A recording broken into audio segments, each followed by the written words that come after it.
Hey there, guys and gals. Anyways, it's Rich here again, and just giving you some progress on my RS7 build and a few tips. And I can't take the credit for these tips. Now, some of these tips was me learning the hard way, not paying attention to certain very important details in the instructions. And other tips were kindly sent to me by another fellow out west who has built one already, and he said, hey, here's a few things to be mindful of. All right, so first of all, the manual is very good. Now, once Goose Guy puts together their manual and makes it digital and puts it up on their site, I think it would be better, because then you can zoom in on certain aspects that may be a little unclear, just due to the dark shading of some of the pictures in the manual.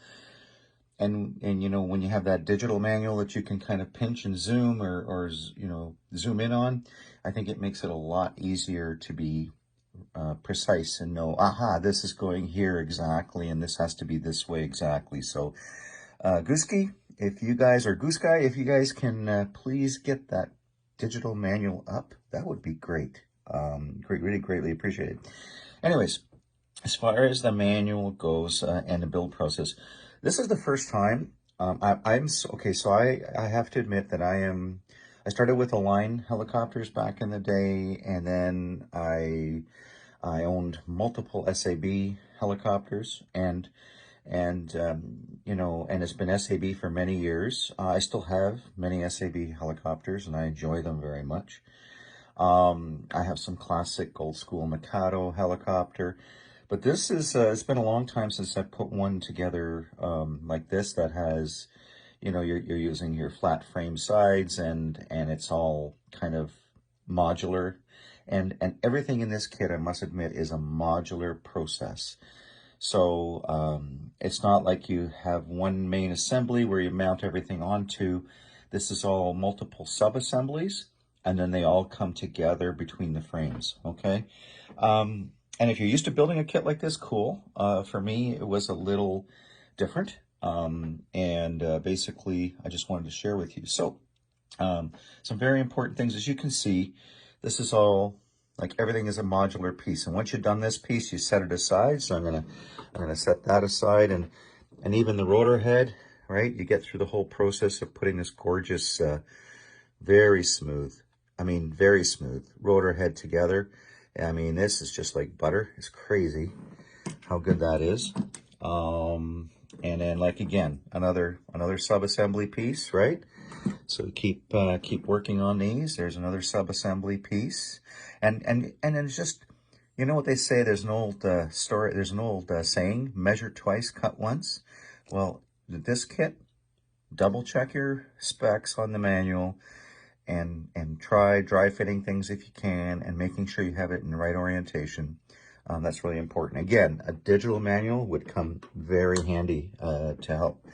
Now, one of the tips that was given to me is on page 5. There was no mention, and this is a suggestion to Goose Guy, which side of the linkage rod is reverse thread. And thank you to the tip that was given to me, and it's the longer. So the longer shank is the reverse thread, and then the shorter shank is the standard thread. And you set all of the rods to 70.35 millimeters as exactly as you can get them. Okay, so here's all mine, and I have them all set. So we'll set those aside. Okay, side frames. So you have 2 sets of side frames. You have like an upper and lower set, and you kind of build off of that to, in different stages and steps. And you know, if you see the instructions that only have, like, for example, 1 screw, that's because in the next step further down the road, it's going to be marrying this up to another piece, which will then capture that empty space and put a screw there. So again, keeping in mind it's all modular, just follow the manual step by step, the build manual.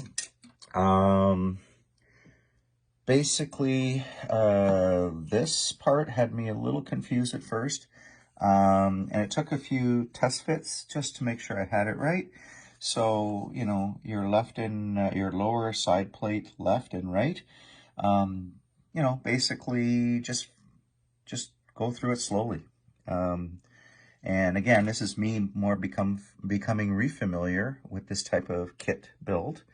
But once you get it, there you have two pieces there. So you have your battery rail on this side, and then you have that little end piece, which is your battery guide.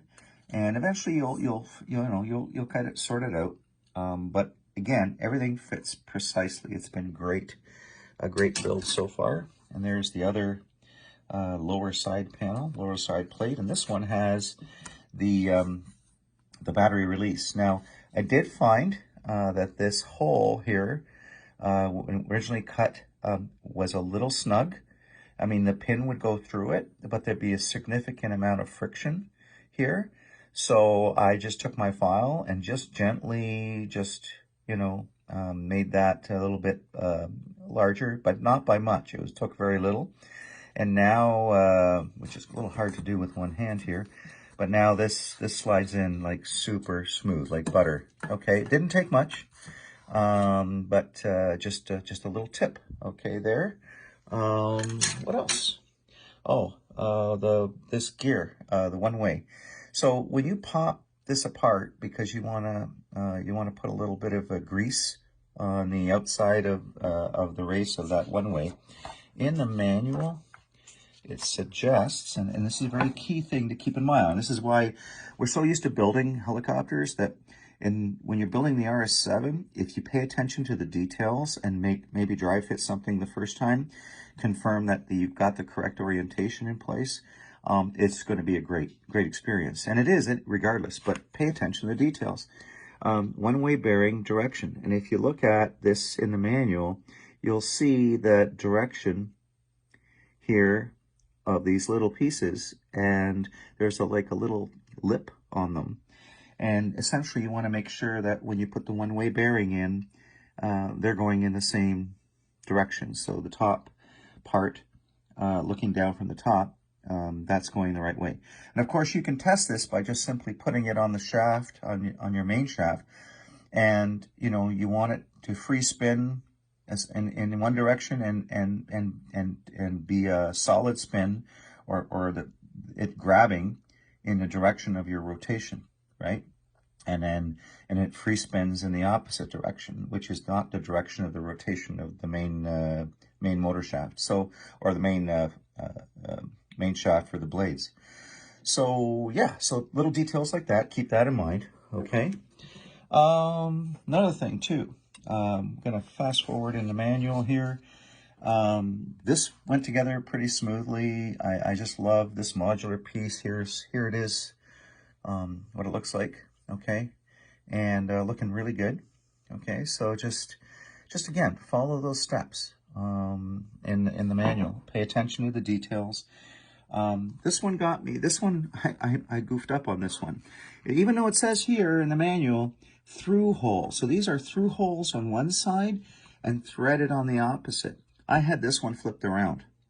So when I got to the point of screwing this onto the frame, which gets to this page 11, I had this one reversed, and I couldn't understand why when I was trying to put this screw through, there was no threads. Well, duh, I had this flipped around. So all I had to do is unscrew it here, flip it around, gave me the thread that I needed on here, because this is a through hole and this is a through hole, okay, for your tail shaft.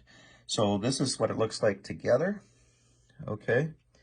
And yeah, so again, just paying attention to the details, especially paying attention. Get your gauge out, your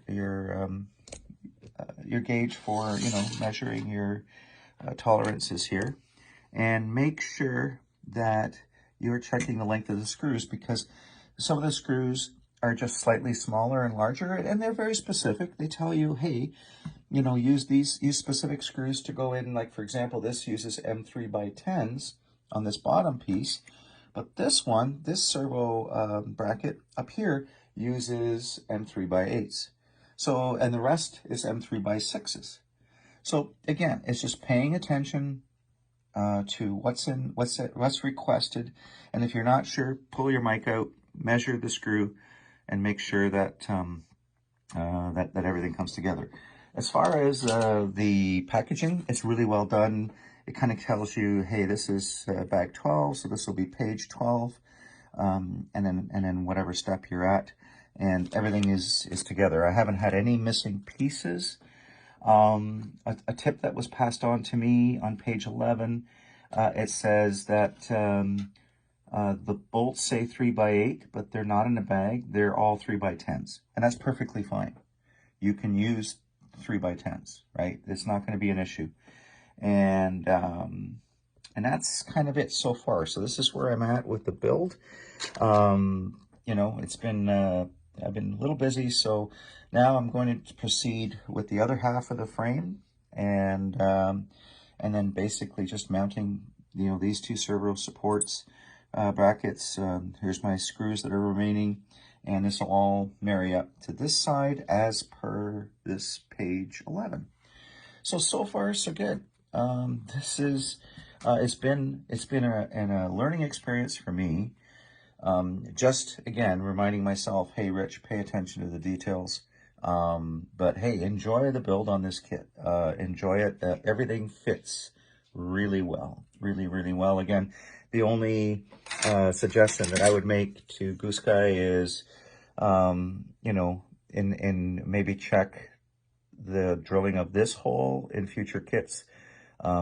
Maybe that needs to be made just a wee bit bigger, and we're talking not by much. Or put a note in the manual to say, hey, if this is snug, you know, get in there with a bit of a round file and just take away a tiny bit of carbon fiber. You don't need a lot. And then that gives it really that nice smooth action in and out, so that the battery retention pin doesn't get stuck, you know, and it's not holding your battery tray in place. You want to make sure that, that it does that. Again, small details. That was the only thing that really I needed to do. Beyond that, everything else is going together like butter. It is amazing. Anyways, that's it from me. So hopefully this gives you a little insight as to my journey putting together the RS7. So far, very impressed. Very impressed with the fit and finish. Again, it is a multi-module design, so there's many modules that you put together, and eventually these modules all come together between the frames. I think from a serviceability perspective in the future, you know, if something were to break here or whatever, then you can just take that apart and I just replace this one part, as opposed to having one huge section. But then again, you know, I'll get arguments about that, you know, that's probably easier and better and faster and blah, blah, blah. Cool. You know, there's always two sides to every discussion. And yeah, it's whatever. I'm just appreciating this kit for what it is, and so far it's been great. The assembly has been super smooth. All right, that's it. Have a good one. Fly safe, fly smart, and above all, love what you fly and love what you fly and fly what you love. Cheers.